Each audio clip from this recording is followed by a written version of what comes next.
প্ৰণাম তোমাক, শহীদ প্ৰণাম তোমাক, শহীদ প্ৰণাম তোমাক, শহীদ প্ৰণাম তোমাক।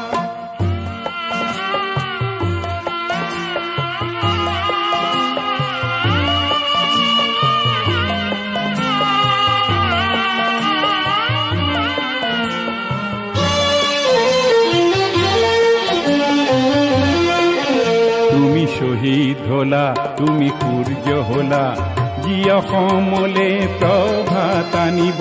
তুমি শহীদ হলা, তুমি ধুমুহা হলা, জীৱৰ দৈছিলা হৈ ৰব। তুমি অনাগত সংগ্ৰামী সৈন্যৰ আঁচনিৰ অস্ত্ৰ হলা, ভাৰতীৰ নুমলী যিক বচাবলে তুমি মৃত্যু বৰিলা।